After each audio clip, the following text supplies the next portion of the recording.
તારો પતિ આવ્યો હતો એટલે તારી જોડે એવું કર્યું. આ શબ્દો એ સ્ત્રીના છે જેની પુત્રવધુ સાથે બાપ સમાન સસરાએ શારીરિક અડપલા કર્યા. એક સ્ત્રી તરીકે સાસુ પોતાના પતિને બચાવવા પુત્રવધુ સાથે આટલી હદે ખોટું બોલી શકે? લોકોની માનસિકતા અને વિચારધારા કઈ તરફ જઈ રહી છે તે એક મોટો પ્રશ્ન છે. રોજ બનતી દુર્ઘટનાઓ સ્ત્રી સશક્તિકરણ અને મહિલા સુરક્ષા ઉપર સવાલ ઉભા કરે છે. અનેક સ્ત્રીઓ નરાધમોની ભૂખનો ભોગ પણ બને છે.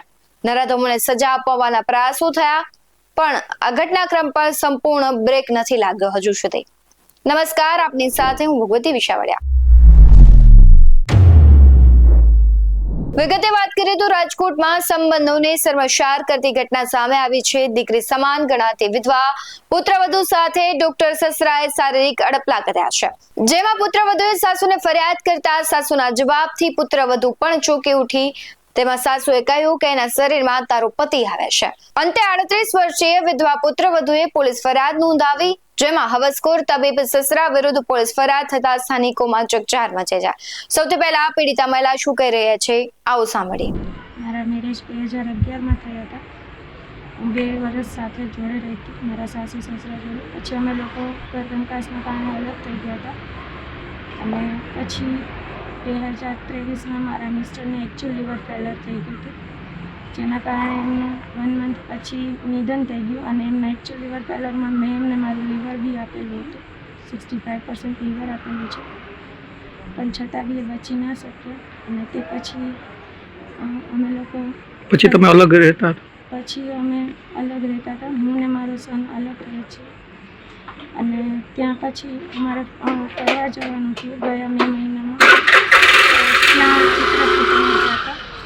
ત્યાં બી મારા સસરાએ આવી રીતના કરેલું. ત્યારે મેં મારી સાસુ જોડે વાત કરેલી. એમને કીધું તારી પતિ આવે છે એમના શરીરમાં, બાકી કાંઈ નથી, એમને કાંઈ કરેલું નથી. અને પછી વળી પાછળ 23 તારીખે બી આવી છે મારી જોડે, એટલે મેં FIR કરવામાં પોલીસ સ્ટેશને આવી હતી. હવે તમારી શું માંગ છે? કઈ રીતે એમને કડક કાર્યવાહી થવી જોઈએ, જેથી કરીને કોઈની મજબૂરીનો કોઈ દુનિયામાં બીજા કોઈ ફાયદો ના ઉઠાવી શકે. એ લોકો મને થોડા ઘણા મારું ગુજરાન ચલાવવા માટે આપતા હતા, અને એ લોકો એમ કહેતા હતા અમારી ઊંચી પહોંચ છે, એના હિસાબે તું કાંઈ કરીશ તો અમે તને બદનામ કરી નાખશું. મહિલાને ધમકાવી તમે શું સાબિત કરવા માંગો છો? સૌથી પહેલા તો એ સાસુને જ સજા થવી જોઈએ કે પતિના ગંદા કામોનો સાથ આપે છે. એ વિધવા મહિલા જેને ખરેખર સહારા અને સાથની જરૂર હોય છે, તેની સાથે તમે આવા કૃત્યો કરો. આવો તે કેવો ન્યાય કે તમે તેની સાથે કંઈ પણ કરો અને એમાં પણ ધમકી આપો? પોલીસ ફરિયાદ કરવામાં આવી છે સમગ્ર મામલે, ત્યારે પોલીસ શું કરી રહી છે તે પણ સાંભળો. એમાં એક્ઝેક્ટલી વિગત એવું છે કે અમોના યુનિવર્સિટી પોસ્ટે ગુના રજિસ્ટર નંબર 0380 પબ્લિક 2025 તારીખ 16/4/2025ના 354 અને 506 બે મુજબ એક ગુનો રજીસ્ટર થયેલો. એમાં આધેડ વયના એક મહિલા છે, જેઓના પતિ 2023માં બીમારી સબબ મરણ ગયેલ છે, અને પોતે પોતાના દીકરા સાથે એકલા રહે છે. અને એમના સાસુ સસરા જે વયોવૃદ્ધ છે એ પણ પોતે અલગ રહે છે. એમના સસરા છે એ મેડિકલ ક્લિનિક ચલાવે છે. હવે 2023ના એમના પતિના મરણ બાદ 2024માં અને 2025માં 2 વાર જે મહિલા ભોગ બનનાર છે એમની સાથે એમના સસરા દ્વારા એમના એકલતાનો લાભ લઈ એમને શારીરિક અલપડા કરી અને એમને છેડતી કરવાનો પ્રયત્ન કરેલો. પ્રથમ આ છેડતીનો બનાવ છે 2024માં જે બનેલો, એ વખતે બદનામીના ડરે આ મહિલા ભોગ બનનારે છે એ કોઈને જાણ કરેલ નહીં, પરંતુ 2025માં ફરીથી આવો એમના સસરાએ પ્રયત્ન કરેલો. એટલે આ બેને હિંમત કરી અને એમના બેન બનાવીને જણાવેલ. અને તેમ એ વખતે પણ ફરિયાદ માંડવાની વાત કરેલી, પણ એમના સસરાએ બદનામ કરીશું એવા ડરે એમને ધમકી આપેલી કોઈ બદનામ કરી દઈશું.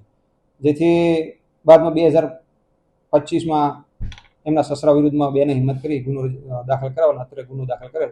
એમના સસરા વિરુદ્ધમાં ધોરણસરની કાર્યવાહી કરેલ છે.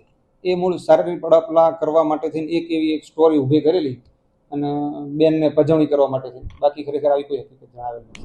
આપણે એજ્યુકેશનની વાત કરીએ છીએ, પણ વાસ્તવિકતા તો એ છે કે ભણતર હોય ત્યાં લોકો સમજદાર હોય, પણ આ પરિવારમાં બધા જ નોકરિયાત, તેમ છતાં કૃત્ય ખરાબ.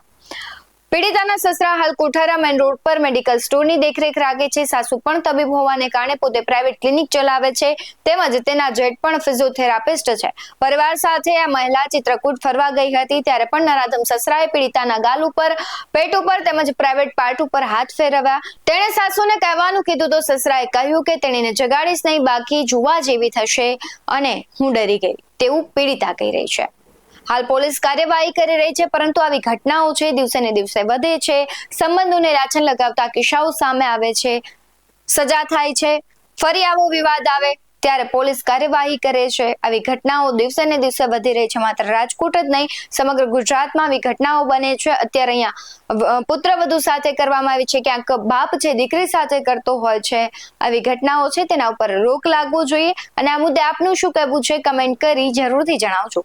આવા જ વધુ અહેવાલો સાથે ફરી મળતા રહીશું. તમે અમારી YouTube ચેનલને સબસ્ક્રાઇબ કરવાનું, અમને Facebook અને Instagram પર ફોલો કરવાનું ભૂલશો નહીં. બાકી નવી અપડેટ્સ મેળવવા માટે આપ જોતા રહો BS9 TV ન્યૂઝ. નમસ્કાર.